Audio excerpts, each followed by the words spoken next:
We are going. Mr. Sears in the building. How are you, sir? Not too bad, man. How's Not too life? bad. Oh, it's good, man. Coming in off the big dub there on the weekend with Jaden and his team, and my son on the bench, nephew on the bench. It's just a full family affair out there. Just put the mic a little bit closer, like you can pull it into you. Yeah. What are you guys feeding those kids out in Sackville? What a dominant weekend for the Bantam Memorial Tournament. Oh yeah, we're just feeding them development sandwiches. That's all it is. You got to develop the kids, man. That's what it is. But yeah, they were hungry and they came out ready to go. Shout out to the Bantam Memorial Tournament. Hell of a tournament. Way to put it on. Everything from like the hospitality side to the food to the actual schedule of the tournament to the facility to the way it was run. It was really well executed. Oh man, well done, well done. And it took about 15 minutes for them to bring out the trophies, honestly, because it was like 100 trophies. It seemed like they just kept coming out. Did you get to see all the trophies up in the food room and the names on there? Sid, Nate, some of the history from that is just unbelievable. You gave me that high button hat, so when we got to go get the banner, I actually told them I was with high button so they would let me out on the ice there. No way. So it's funny, full story to that. Dudes was up there. He goes, Drone's wearing our hat right now. And I go, yeah, maybe it kind of looks like he's working for us right now. And he goes, oh, yeah, that's true. So I guess it looks like, so that's actually what happened. Okay. Yeah, it is. I actually used it. So Unreal. you got to name drop when you got to, right? So. Oh, my God. We do it all the time. Why wouldn't you? Yeah. Unreal. So the name John Sear, I've heard it for years now. I've been lucky enough to get to know you over the past year or so, and I see at the golf course over there, Brunello, but your name has been popping up at least in the high button world for a couple of years now. And one of the words that comes to mind when people mention you is community. A community guy you are. Would you agree with that? Oh, 100%, man. I'm willing to do anything for my community and people, man. I just love people. I love connecting people. I like helping people. That's one of the big things I enjoy. And I mean, it's not a great thing because it's usually helping them when they're down, but it feels really good to bring them back up. And like music is like a therapy. I play music and try to do fundraisers. It's been quite a ride, man. I'll be honest. Where did your love come from for helping people? I would have to say my mom and dad, like they were really community driven. Back in the days of Timber Trails, I used to live in the trailer park out in Lucasville Road, and they would bring that small community together to rally and raise money to get us a pad out there to play hockey. So we were always playing ground hockey on the streets. Windows were getting smashed. Me and my brother, there's pictures of him as a goalie with no gear on, basically, and I'm shooting on a rock road. Who know? I don't know how he still has eyes to this day, but. It's so we built the pad out there, and my parents rallied the community to pay for the pavement. My dad worked at a paving company, so he came out, and I was actually on the roller while it was rolling down the pavement, so it was pretty awesome.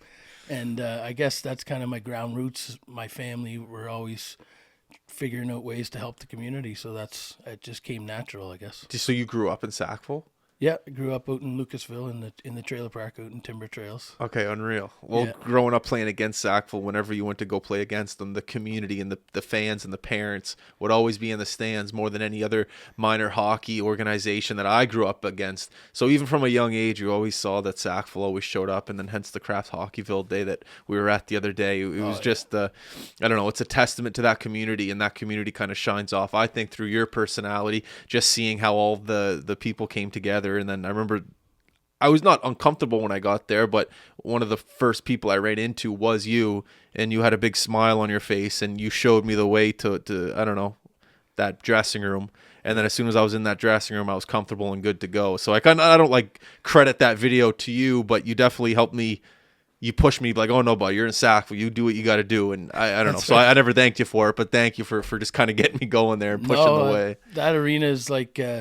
I mean, I'm not a real religious person, so I call it my church, man. I just go there on Sundays and watch hockey, toot the horn, get people amped up, man, and celebrate fucking the ability to, play hockey and watch kids play hockey. Because during COVID was a downtime where we weren't allowed in the rink to watch people play hockey, and my brother and I actually built the booth there that you guys probably use a lot in. So we figured out a way. I was on the board at the rink at that time, so I was allowed to be in the rink. while parents weren't allowed to be in the rink. So I worked with Gerard there and we created a little exactly Yeah. what you're doing, only not quite to the level that you guys got her I going. don't know. So, You're fighting the same fight. oh, it was pretty awesome though. Like the Jag Media thing, we were able to Yeah. get games out to the parents when they weren't able to come in and see their kids playing hockey, and it was just a cool vibe, and it created an opportunity for a lot of people like Mike Elliott. We were talking about him the other day. Yeah. Just great commentary. He's still doing it to this day with just his phone sometimes, or he hops in with you guys as well. It's pretty awesome. I remember those times and leaving the rink, and you would see the parents waiting for their kids outside because they would just sit in the car and watch the games through their iPhone in the car, and you would leave the rink with all your streaming equipment, and the amount of parents that would come up to you and say thank you. Oh, That's what got me hooked. Because at the time, at the time, no one could really work. So you're trying to make some money. You're trying to make some people happy. You're trying to make the kids feel important by streaming them and saying their name. And so there was a lot of like emotions during that time. But what really got me hooked and what really made me think, oh, this matters, was leaving the rink and parents saying thank you. Oh, and yeah. I was like, okay, there's something here. If this is working right now and people are that grateful, there could be something here. And I'll never forget that time of life where parents were just so thankful that we streamed, and that's what got me hooked to it for sure. Well, the fact that you can spread it out across like Canada, like there's families out west that never get to see their kids play, like their cousins and stuff, and just that part of it is amazing how it spreads it out and more people watch. They tune in and they're so grateful in the comments. You see them, thank you so much for streaming. This is amazing, you know. As a hockey parent yourself, what do you think the most important thing is in terms of memories for your kids that play hockey? We always say we're not in the streaming business, we're in the memories business. So as a father with children that are in hockey, what's the most important thing that you want them to remember when they're older? I mean, I don't know. That's a tough question for me because hockey isn't just about hockey for me. It's about life lessons. It's about discipline, learning how to work as a team. A lot of these kids, when they go into hockey, they don't realize how much it's doing for their mental game as they get older because, you know, you got kids that when they get to a workplace environment and there's a strict manager that might be a little hard on them, you know, coaches kind of prepare you for that, right? So if you got a coach that's, you know, he's a little bit aggressive or abrasive, that might help them deal with that kind of thing when they get older. But yeah, there's a lot of memories that have been made over hockey, and it's amazing the amount of connections that I've been able to make for our family and friends. Like there's so many friends. I don't know if you know about it, but my good buddy Connor McIntyre, actually during that tournament, his dad passed away, and that's why Carter got like the MVP for the last two games of our tournament. Oh. So Carter was playing, and he just found out that his grandfather passed away while they were at the tournament. And then the boys rallied in the dressing room and said, we're going to go get this for Carter and his family. And it's just, you know, everybody just comes together. If there's somebody down, you pick them back up. It's just what hockey is, man. It's crazy. It's more than a game. It is more than a game. It's a real community filled with great people. Yeah. Unbelievable people like yourself. I appreciate that, man. I do what I can to help. And it's funny because, well, not funny, but on the way here on Connaught, I was driving down Connaught and I seen this lady and she was kind of laying in the snowbank and people were just driving by and I was like, I think she fell. So I actually drove past her and then I backed up and I was like, are you all right? She just finally got up and she looked at me and she had blood rolling all down her face. I'm like, what happened? She goes, I was out there trying to get that lady's recycles next door and I slipped and my shovel came up and hit me in the face and she had a big slice in her forehead. So I said, I'll get you a napkin here out of my car. I wiped off her face and then got her into the house where her family was able to help her. But I was just like, you know, it's just crazy the amount of the great feeling you get from helping people. It's just, oh, it's an amazing feeling. Yeah, it's incredible. Not a lot of people get to experience it. It's there's no price tag on it. It's just an unbelievable feeling to get to help someone as they, I don't know, go through this life. Yeah, no, it's a great feeling for sure. I want to get into your charity work in a bit, but I do want to talk about your music career. Where I have no music talent ability whatsoever. I envy the people that can sing a song and make people cry. It looks like one of the most incredible talents of all time. Where does one find out they have this talent? I'll be honest with you. My parents never ever played music, but they loved music, and they used to take me to bluegrass festivals and stuff when I was a kid. We called it Winnebago, the Winnie or whatever, and we'd travel around to some bluegrass festivals. And I saw this young guy there playing one at one of the festivals, and he's from New York. Actually, he traveled up here for the festival, and he said, or I just watching the way he connected with people, being so young, and they were so impressed by what he was doing and just the feeling that it gave people. And I was like, man, that's pretty cool how he moves people with music.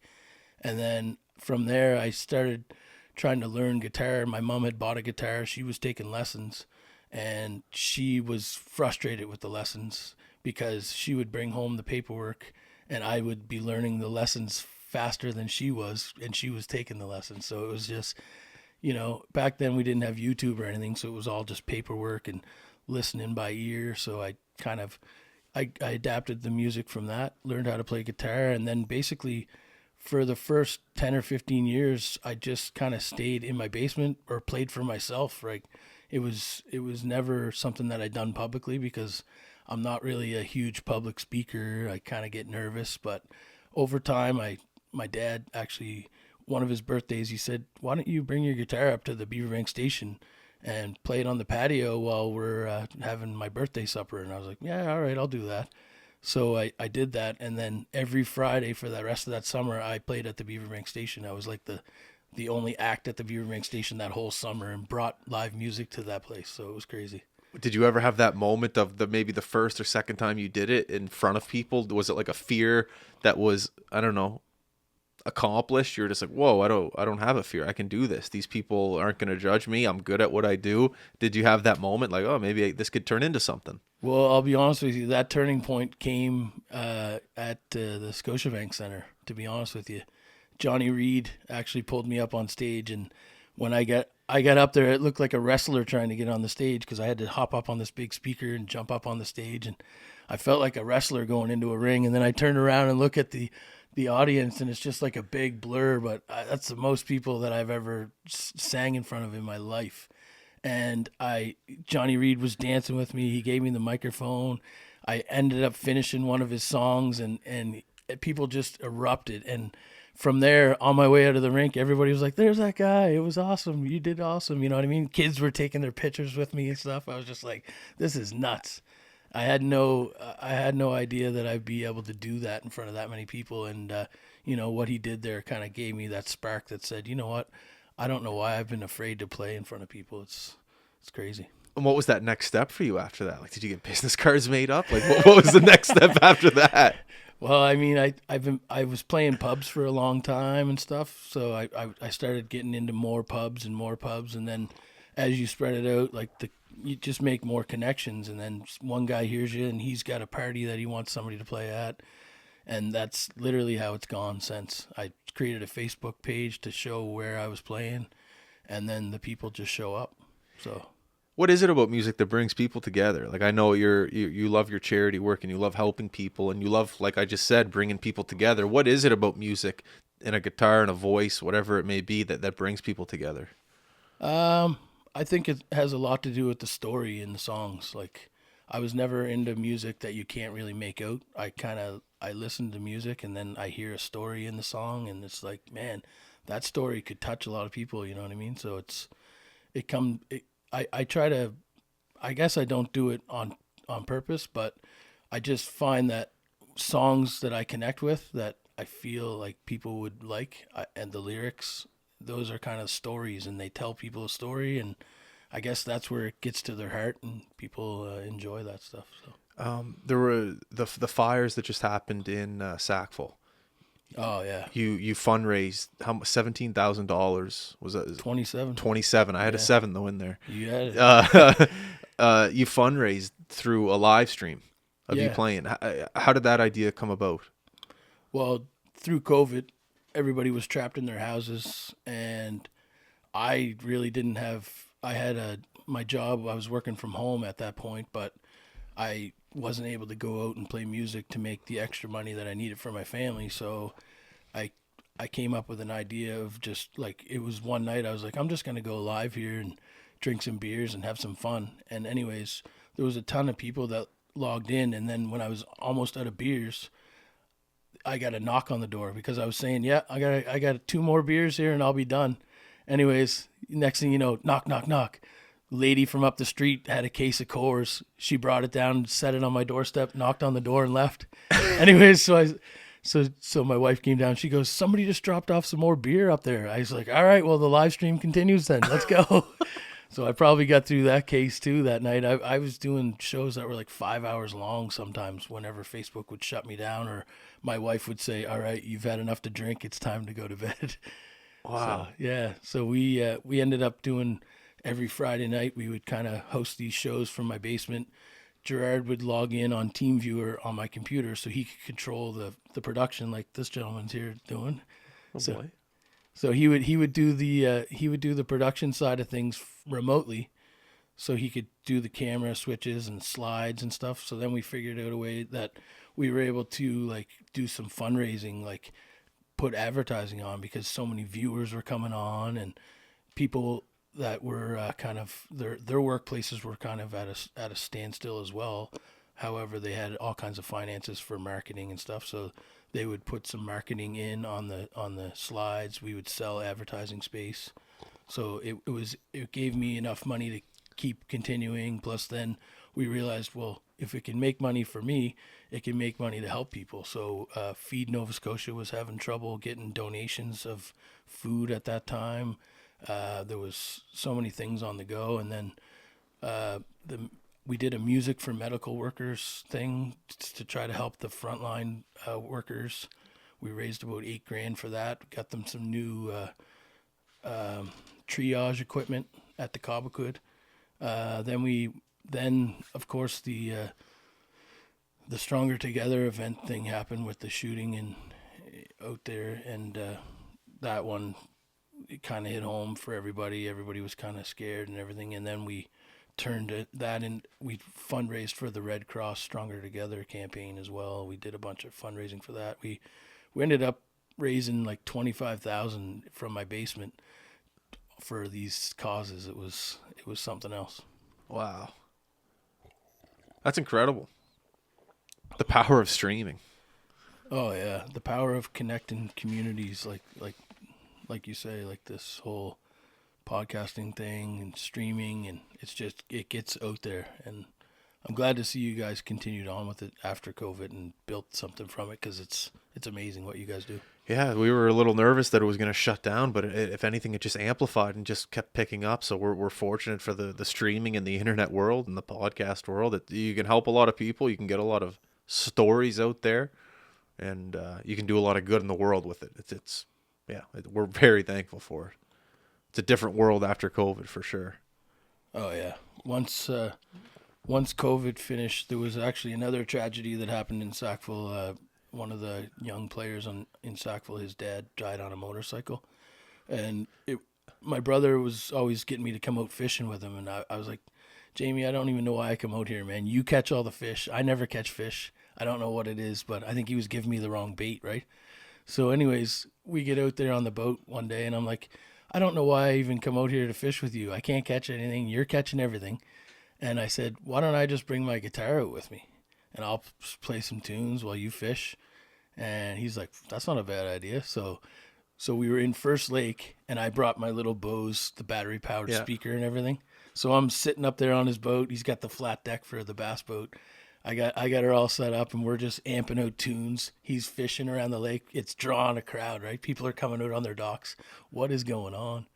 Anyways, we had a blast that night, and there was people jumping in the lake to swim around while we were playing and stuff, and so it sparked an idea, and we ended up going in the Canada Day boat parade in Springfield Lake. Okay. And we did a fundraiser around the lake where I played music around the lake, and he had his dip net, and we were raising money for this family. So we're going up to people's docks. They were throwing money in the net. We raised about $2,500 that day. It was pretty awesome. That's unbelievable. Oh yeah, what a cool way to do things. Though it was just being creative and creating new ways to help people, I guess. There's something about Nova Scotians too. Like, no offense to any other provinces, but there's something about the people that live in this province that have the same, characteristics of you that love to help, that love to generate a cause, that love to bring people together. Nova Scotians are fantastic for this type of thing. Unbelievable. Sometimes I'm very grateful that this company started here. Oh yeah, the East Coast hospitality is above all. I think it's amazing. Yeah, it's unbelievable. So, like I said, nothing against any other provinces. I'm sure if we started this anywhere else that we'd be doing fine. But there's just something about the people here that, pushed us. There's something about the people here that were patient with us when we made a mistake. There's just something about the people here that are the most important to me in the world. Because fortunately, we get to travel. We get to go all over, not all over the world, but, across Atlantic Canada, down to the States sometimes, and we get to work. And there's just something about coming back home and being around the people here that you're very grateful for. It's a refreshing. It's a breath of fresh air. And it's the home of the Maritime Mafia too, right? Oh, now we're talking. We're talking now. I hope it's a good tournament. Oh, it's gonna be good, man. You think? I think. Did they announce that Crosby is playing now? Yeah, yesterday. Oh, wicked. Yeah, it's the real deal now. Oh yeah. I'm not messing around. I might be on, like, I'm trying to get there. Like, this is not just, we're all on the team. This is us. Oh yeah. It's not just 4 lines. They got a whole country behind them. We're just, Canada and hockey. We got to be the best. And the fact that there hasn't been best on best in, I don't know, 10 years. Yeah. Back to that Toronto World Cup thing. It's been a while.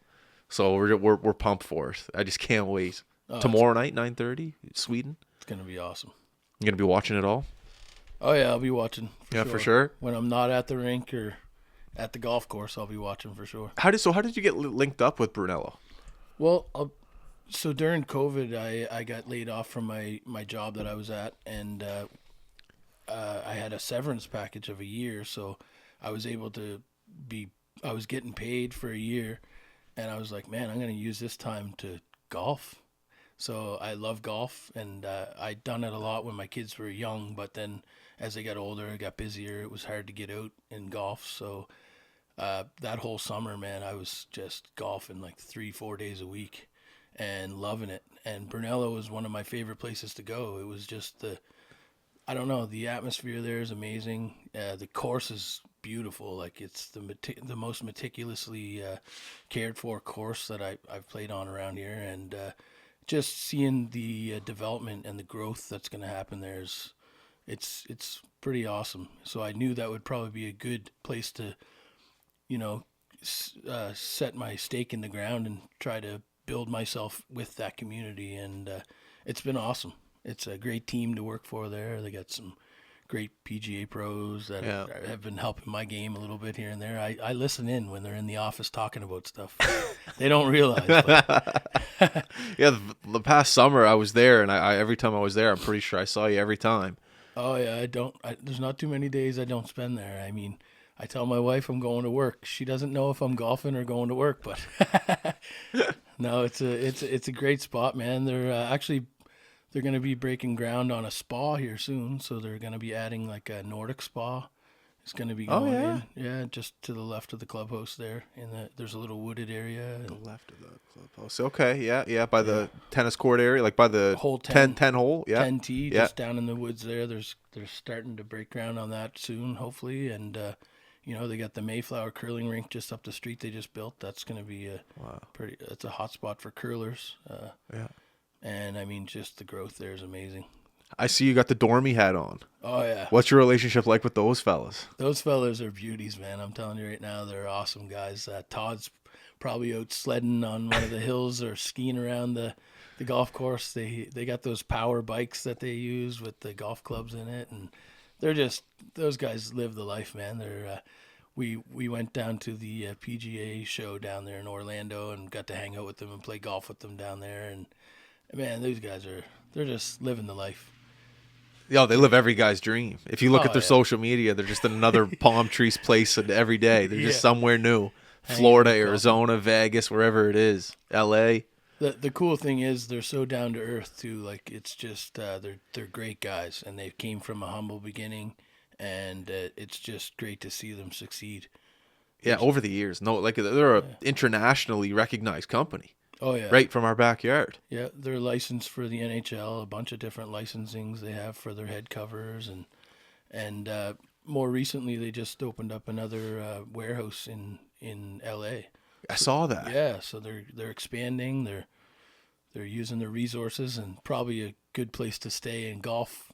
I think they all had their hand up for who's going to go work that warehouse. Yeah, exactly. What did they say? It was like from Halley to Cali or something like that. Yeah, I there like you that, go. Halley to Cali. There it But no, is. those guys live the dream. It's unreal. Oh yeah, and just Todd's got a young fellow there, Duke, and his imagination is wild. He just does whatever he wants to do, and his dad's very supportive of him. And he's a great father, and just seeing him grow there with us too is just part of the awesomeness of that development. And he's always out skating with his kid. He's got him sledding. Like you can do, we have all kinds of winter activities, snowshoeing, cross country skiing, all that goes on at Brunello. And he's just out there. He's active all the time, and it's awesome to see. It's almost like a community base for those homes up there. You Oh, can do yeah. anything up there. You can Yeah. even walk your dog there in the winter too. Yeah, we have the trails all open for walking the dogs. The ones that aren't groomed, you can just go out and walk the trail. Like it's 5 kilometers on the front 9, 5 on the back. I mapped it out so that I could put some signs out and show people how far they're walking and stuff. Wicked. Yeah. I wanted to know the update on Kraft Hockeyville. Do you have? I know we were talking the other day out in Pictou. What's the Yeah. latest on it? Well, I know that we were in the lead, and I don't know if it's accurate to this day, but Okay. we've got some moms out there doing algorithms, and they're like watching over the pages, counting the likes. They got spreadsheets built. They're dedicated, man. They're dedicated to this. So yeah, it's great. If you got some stories, make sure here's a plug. Put your stories on and help Kraft Hockeyville for Sackville Arena. So yeah, I guess we're in the lead, but we need to keep pushing because arenas are coming up on our heels for sure. Interesting. Okay. So when do they announce? How many arenas do they pick? I think 4? they pick a top 4, and I think it happens on March 1st. Okay. Yeah, That's soon. yeah. So we got to get some traction in there, and hopefully the people that are watching this or listening will take some time and go to the Sackville Flyers website, flyershockey.ca, and there's a Kraft Hockeyville link right above that shows everything, and it's pretty simple to do. There's a Facebook page as well. I know you were showing me the other day about that page too. Yeah, And that has all the in links. for Sackville, Yeah, that's what it was. something like that. Yeah, it The- was, Yeah. Okay. We'll get there. I'm going there next week, I think, to do a mini sticks tournament. There's something going on there, so we're gonna try to do something up there as well to get a little bit more traction to the page. We'll see. Oh, that's awesome. So hopefully we'll make that happen. I wanted to talk about you fundraising money for Adam Denny. Adam's a good buddy of mine. Oh yeah, Denny's Excuse a me. beauty, man. I went to high school with him at Halifax West. Oh, did you? Yeah, Nice. and growing up together, you just always had that special relationship through hockey. The guy's obsessed with hockey, just like yeah. us here. And you were saying that you raised money for a new van. Yeah, so Freeman's Pizza in Sackville, one of the ladies that works there, Lisa, is close friends with Adam's dad, Adam's mom, and we got together. We realized that Denny wasn't as mobile as he needed to be, so we thought if his mom had a wheelchair van, then she'd be able to take him more places and more hockey games and stuff. So we rallied the community and raised a bunch of money and ended up getting him a van, and it was pretty electric. How it all came through, and it was pretty awesome. That's wicked. Yeah, we did a bunch of different fundraisers. We did a bowling night. There was a few different things on the go, but Denny's a special person, man. He's pretty awesome, and a lot of the teams that come through, like my son, I met him when my son started to play with Millwood, and Okay. so when my son got to Millwood, Denny was a part of the furniture there, man, and he was at the rink every night, and I got talking to him, and we got pretty close, and we hung out a lot, and it's he's a great guy, and he deserves to be at as many hockey games as we can get him to. So I'm glad we had the opportunity to do that fundraiser for sure. I remember on game days in high school, like you have to wear your shirt and tie around the rink, so he knew it was game day due to the fact that we're all wearing our shirt and tie, and he'd always try to give us a little bit of advice before the game, and it didn't matter what day or what game we were playing, if it was a big game, if it was a little game, he would always say that every game's important, try your hardest, and whenever Adam spoke, you listened. So even back then at the Halifax West days, I still remember that. And I actually saw him at the Kraft Hockeyville day as well. Yeah. And he was giving me the same advice, except just about life, not even playing hockey. Just, every day's great. Be happy. Take one day at a time. And yeah, I always, every time you see him, you listen. He's got an awesome attitude when it comes to all that, for sure. 100%. Yeah, I just saw him at the Women's Canada-U.S. game there the other night at Scotiabank Center as well. Oh, how was that game? It was a pretty good game.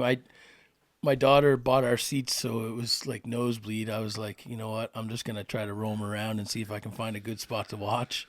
My kids ended up going down right behind the net. They scoped out a few seats that were empty and decided to take those. So we had a good night, though. It was a great night out with the family, and what better to do than watch hockey? So yeah, we were in Pictou. We were at the Airbnb, but as soon as we got back from the rink, we turned it on, and we saw that it was sold out, and we're like, that's Halifax.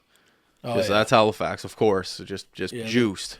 Was it all the way up to the roof, the ceiling? Oh, it was juiced. Yeah, there wasn't very many empty seats. I was expecting, she bought upper bowl tickets. We'll go down the lower bowl somewhere where there's empty seats, but there wasn't many. No, it looked great on TV. And then you see Troy. Troy used to coach me from here to Spryfield. Oh, is that right? Yeah. So I remember back in the day, him coaching me, and you just saw in his, I guess, his demeanor towards coaching that he was going to do something special with it. If it was going to be in female hockey, I couldn't have called that back in the day. But just to see his success in hockey in general and what he's done with his coaching career is just incredible. The guy was such a good coach. He was one of those guys you'd like run through a wall for. You know, yeah. It's almost like you'd want to. If he ever called me out, he would never call me out to be a dick. He would call me out to like prove to myself that I'm a better player than what I'm playing right now. Yeah. And then I'd go ahead and do it, and I'd get 2 goals and an assist on the game winner. I'd be like, I told you, fucking Troy. I told you I could do it. But that's all in his, like, that's how he did it. He would just bring that dog out of you to make you a better player. And that's amazing. Back in those days, you just never forget those lessons that he taught you. And now to see him on a national stage, you're like, yeah, it's a no-brainer. That's the type of coach he is. He can get the best out of any of his players. He can get the best out of them. He's that guy. Yeah, he's a pretty awesome guy. I met him one night through a buddy of mine, Tom Hickey. He actually coached my daughter, and we won the provincials. So Tom was a great coach as well. We ended up going to Newfoundland for Atlantics, and it was pretty awesome. It was my first time in Newfoundland, and the culture there, the music, the George Street we were shutting her down at 3 a.m.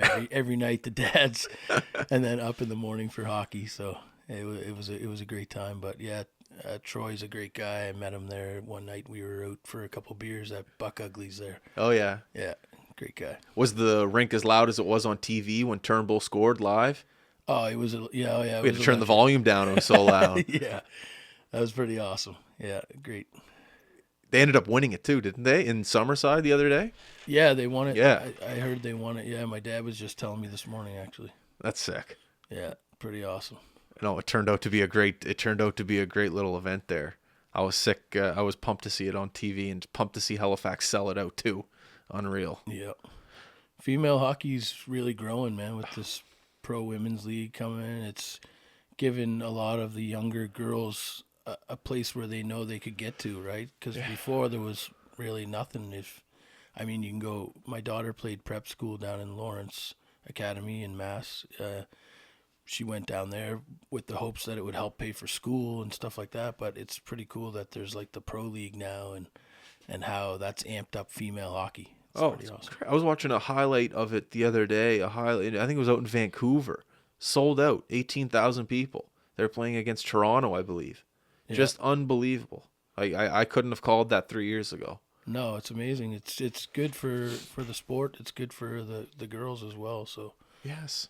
I had a lot of fun with female hockey through the years. My daughter played on a lot of teams, and we traveled a lot, and I yelled a lot. And this one tournament, I lost my voice because I yelled so much. And just sitting in one of those New Brunswick rinks, they use the 5-gallon buckets for garbages in the stands. Okay. So I was like, well, if I can't yell, I'm going to make some noise somehow. And so I grabbed one of the buckets, turned it upside down, and I had a cut off piece of a hockey stick. And I just started doing like this native tribal song on the drum. Anyways, it became a thing. Like they were like, you cannot let that drum go. You got to take that with everywhere we go. So for the rest of that season, it was the drum ringing out in the arenas. It was pretty awesome, and the girls just loved it. Speaking of getting the crowd going, does this device to my left and your right have a name? And do you want to hold it up for the camera? Well, I mean, this is... Please don't let it go in here. You can if you want, but I might not have an eardrum after. It'll be clipping the bars over there anyway. So what is this? This is the air horn. Is Betty air horn? Does she have a name? I don't have a name for it yet, but I mean, if you wanted to name it, we probably could right now. I think it got probably the tournament MVP there up there in Pictou, though. It was cheering for every Sackville team in the building. So who made it? My buddy Matt, actually, he bought this piece here off of Amazon. So it's like a converter kit for air horns. And I think they're used a lot of times in construction when they're about to blow some dynamite. They toot the horn a few times so that anybody in the area will know that they're about to blow the dynamite. So I do it when we're about to score a goal. You know, I let them know. So the only thing you have to do is charge the battery at the bottom and she's good to go. Oh, yeah. And this one's got 3 cells. I got her all charged up because my daughter's in the regionals right now. So I just literally came from the rink when I came here. So unreal. Yeah, they love the horn. What rink? Shearwater. Oh, okay, like the military rink over there. Yeah, she's in the military, you were saying? Yeah, she's in the Air Force. No way. So she's playing on a team from Greenwood, and she's playing against Halifax. So I had to go over and cheer her on. The next 3 days, she's in a best 2 out of 3 to see who goes to the Nationals. Where are Nationals at? I don't know. I don't know that. But it's like out of Nova Scotia, or is it here, do you think? Yeah, it would be somewhere in Canada, but I don't know where that it is this year. I haven't really found that out. I'm just there to cheer them through the regionals first. Unreal. My dad was in the military, and he got to go to some incredible tournaments. Like as an adult, like like a grown man. The military treats the people that work for the military so well when it comes to like not even hockey, just like athletics in general. Like there's people that play flag football for the military, but they'll get to go like on a tournament away. I remember my dad always wanted me to go in the military, and that's how he would pitch it to me. He'd be like, you get to play hockey for 2 hours a day because technically it's your workout. Yeah. And he was just like, there's so many benefits of it. But I just remember growing up and hearing the stories of people that serve the country. They get treated really well when it comes to like travel and athletics, and it's a benefit for sure. Yeah, it is a huge benefit. My son he's in the Navy, and he plays on the Mariners here in Halifax. So he got to travel out to Saskatchewan last year. Yeah. And my daughter, they flew her up to Ontario last year for Nationals. I believe it. So both of them ended up going to the Nationals last year. Even when you if your team doesn't make it, sometimes they pick up players that can go, and then they just kind of form like a elite team from here to go up to the Nationals. So hopefully they'll be able to pull off the next 2 days because they lost the first one this morning, but hopefully my daughter will be able to help the team pull off. She got a gritty goal this morning. I was pretty proud of her. Are the Sears gritty? Like they parked themselves in front of the net and just... Oh, yeah. They get it honest. Your boy got MVP this, or no? He got first team defensive all-star?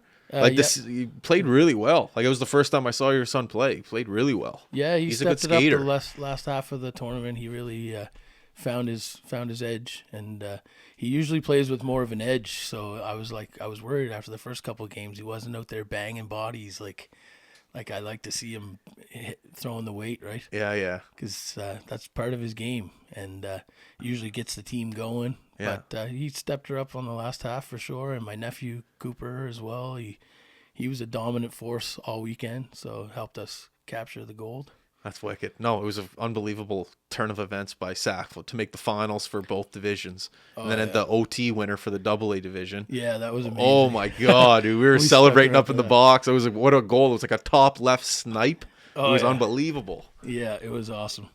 Yeah, I was right down there by the glass, honking the horn for them as well. It was. Yeah, we zoomed up on you. We had our because I was trying. It's like, is he wearing the hat I just gave him? And then because we couldn't see, so we got the camera and zoomed up. We're like, yeah, that is him. That hat came in handy actually to help me get out Yeah, on you were the ice saying there. at the beginning. Yeah, I guess it could get you in. Well, there was a story where, I forget what it was. There was a guy that pulled the same thing, but on a bigger scale. He said that he worked for High Button Sports, and he didn't. And like the rink called me, and they're like, "Hey, you guys, is there a guy here? It might have been in St. Margaret's Bay, like at an Atlantic's final, like a couple years ago." And Oh, he like said that he worked for us, and he didn't. I had no idea who this guy was, but he's like, "Yeah, like my name's Dylan. I work for High Button Sports," and they let him in. And he messed up. He did something like he went in the dressing room and like took photos. Like he was saying he was for the tournament, and I ever since then I'll never forget that. I was like, oh, all right, we got to look out for that. you got copycats. That You means you're guess doing so. something right. I guess so. Yeah, it's a Yeah. positive. Yeah. But no, when I saw you on the ice, I was like, all right, Sears out there. It makes it look like he's worked for us. That's sick. Yeah, It all worked out. That's awesome. If things don't work out in the golf industry or with music, maybe I'll come back and see if I can get a job here at High Button. Oh, of course, plenty of things to do around here. Plenty. We got to sink or swim around here. You got to work. I do miss the commentary and stuff. That was pretty fun We when we were doing our live streams as well. So it's funny when we had both Sackville teams in the finals. Our commentary, I forget who was doing it. Who did? Was it Theo who did the A? Yeah. Theo was up there trying to go over like, how to do it with both Sackville teams. Not to mention we're orange, but we're wearing black. So he didn't even know. He's like Sackville up the ice or like orange going up the ice. He was just confused. He was panicking up there. So at one point, me and Dudes just look at each other. We're like, should we just see if Sear wants to do the final? And then we're like, no, he wouldn't. He's watching his son play. So there was actually like a conversation. Like, should we see if he wants to call the game? We should have flew Mike Elliott in.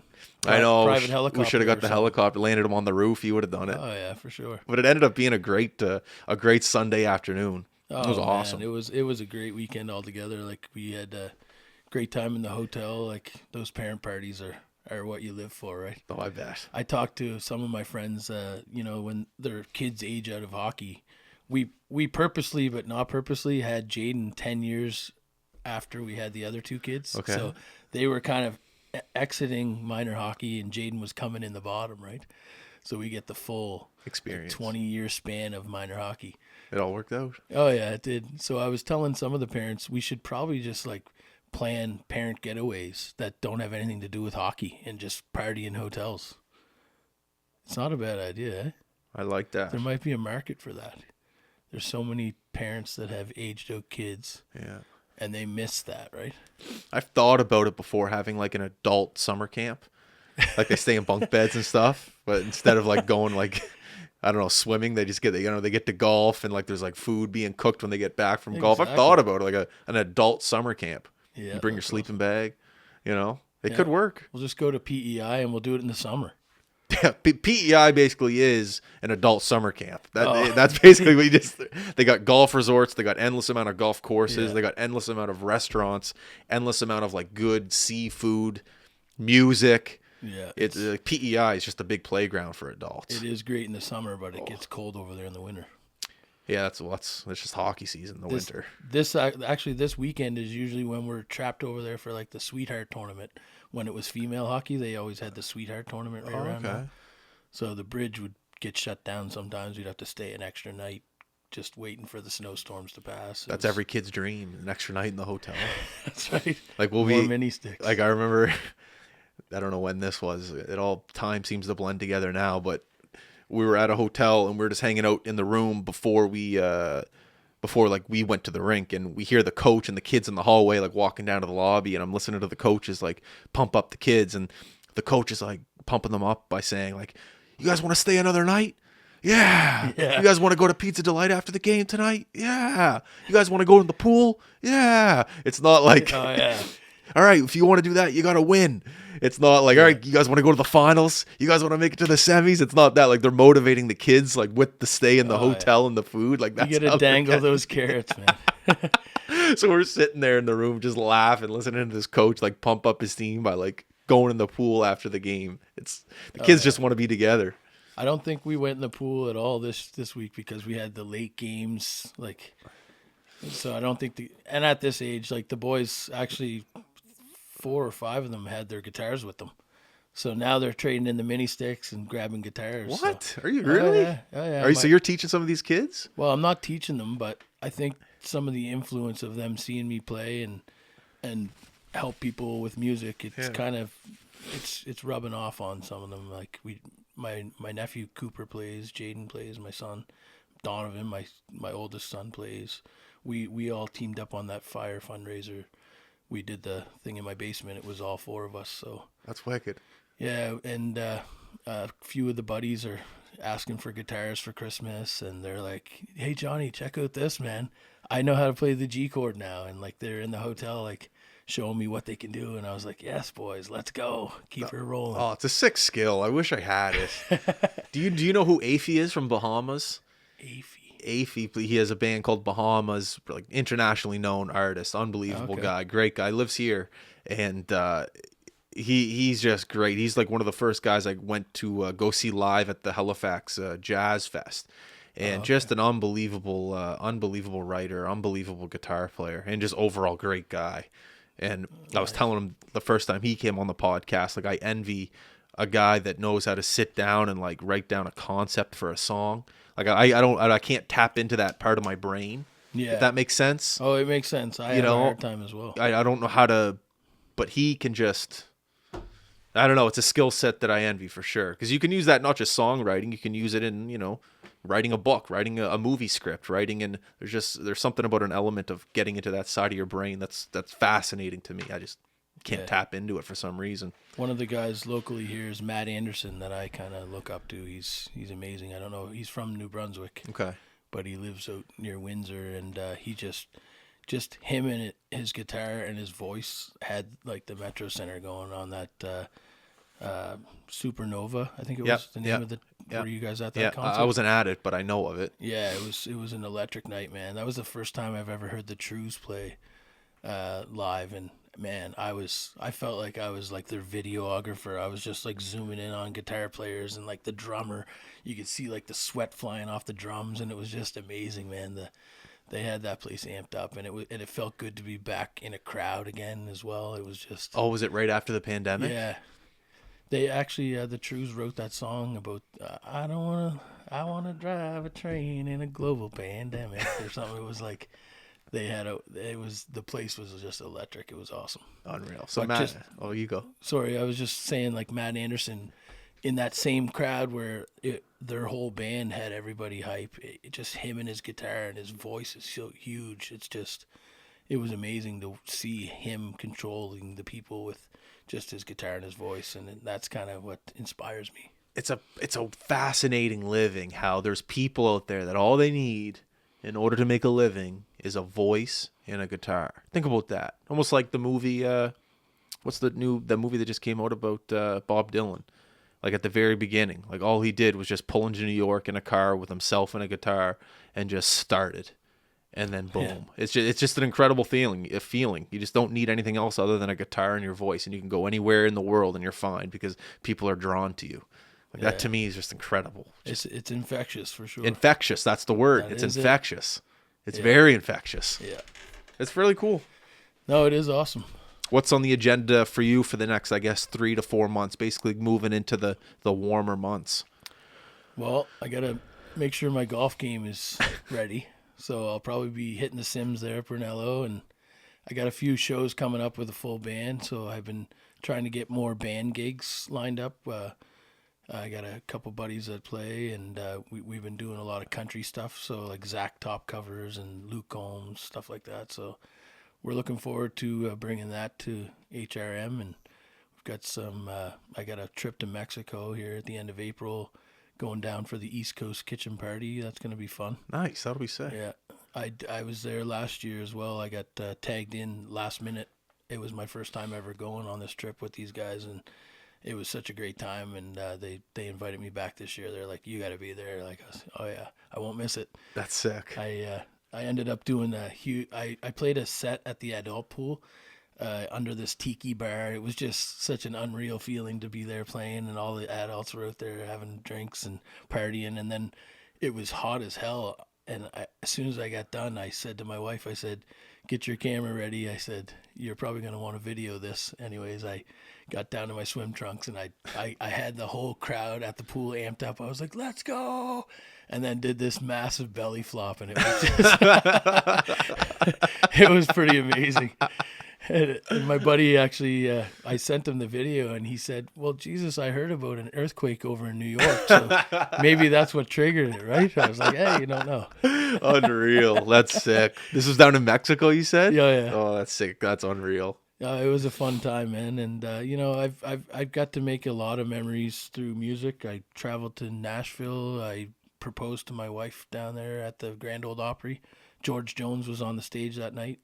Sold out crowd. It was pretty amazing. Got to play at Tootsie's on Broadway. Oh, did you? Yeah, I played. What was that night like? Oh, it was pretty awesome, man. A dream. Like, I grew up on country music and bluegrass and stuff, so it was pretty awesome to be in that much history. You know what I mean? All the pictures around on the walls, and just tried to absorb as much of it as I could while I was there. What is it about Nashville that makes it such a music town? Just knowing the history of who's been there and what, like, everything that's gone on there, and just, the awards every year and all that stuff. It's just crazy. How are the people down there? They're pretty awesome, man. Yeah. It's just a big party all the time. Like, the street is electric. I think at all hours of the night you can go down there. But Luke Combs has a bar now, and Luke Bryan has one. Morgan Wallen, Chuck and Chairs, I think it's called. Oh yeah. Whatever happened with that? Did he ever get? He's good. He's a little community service or something. I think he released a song just recently called "I'm the Problem," so I guess he's figuring it out. There you go. That sounds good. I forgot about that. Chuck and Chairs. What? He was off like the roof or something. Yeah. He was like off the roof of the bar. It's crazy the things you do when you're intoxicated. Yeah, again, when you're a rock star, for sure. Oh yeah. No, it's been a ride, man. I just came back from Punta Cana as well.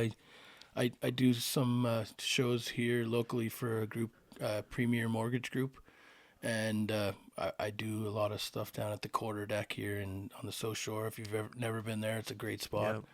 Yeah. And then they decided they were doing one of their conferences in Punta Cana, St. Martin.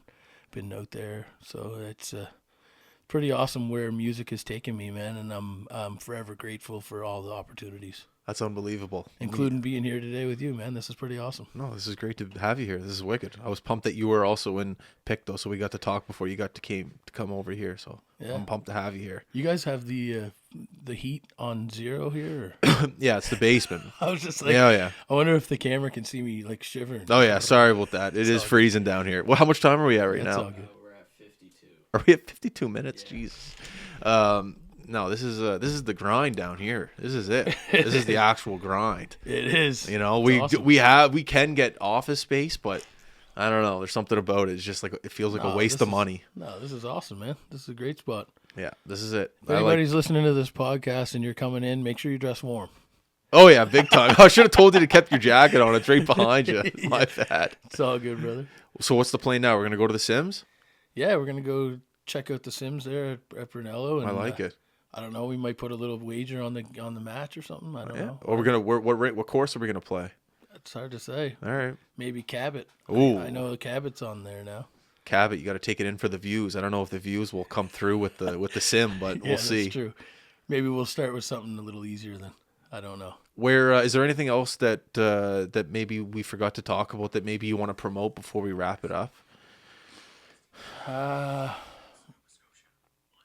Connor Moore Memorial Fund. Okay. That's my nephew. He took his own life back in 2018. That's Jamie's son, and I just Jamie and I started the Connor Moore Memorial Fund to try to help again. It's to help others.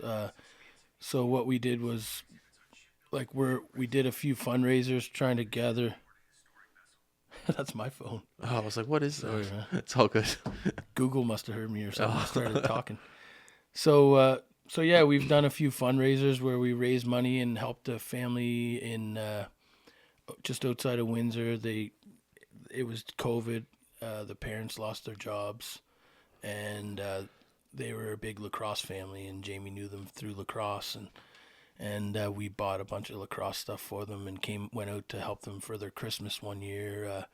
Another young fellow was interested in guitar, so we raised money, bought a guitar, and brought it out to him, kind of like vlogs almost, because my nephew Connor, he did a lot of vlogs where he would like do like shoe drives where he would gather shoes and try to help homeless people, and his heart was huge, and just he called it the More Real movement. So we wanted to try to keep that going in his honor, and that's something that's close to our hearts. So that's something I did want to talk about today a little bit, just so.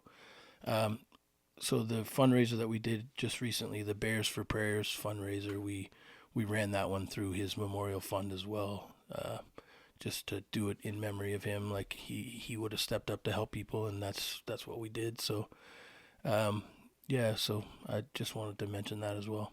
Good. It's in the blood, helping people with your family, it seems. Yeah. Awesome. Well, I appreciate you coming on, man. I really do. This was great. Oh, it was awesome, man. Thanks for the opportunity, and again, kudos to High Button and all the things that you guys are doing, man. I hope you guys grow and bigger than Eastlink and all the other things. Maybe TSN. No, we're just happy to be here, and we're happy to have guys like you come on the show. So I really do appreciate it. I know we're going to Brunello now, but hopefully we get out for the real thing and go play 18 outside on a hot day. Oh, definitely. We'll do that this summer anytime, man. You guys want to come golf, you just give me a shout and pop over, man. It's a great spot. We got live music every Friday night there. There's trivia going on. It's always something going on at Brunello. Love it. All right, everyone listening, thank you very much for tuning in, for clicking, for liking, for sharing, subscribing, everything that you guys do for us. We appreciate it. Enjoy your week. Have fun. Work hard. We're out. Peace. Boom.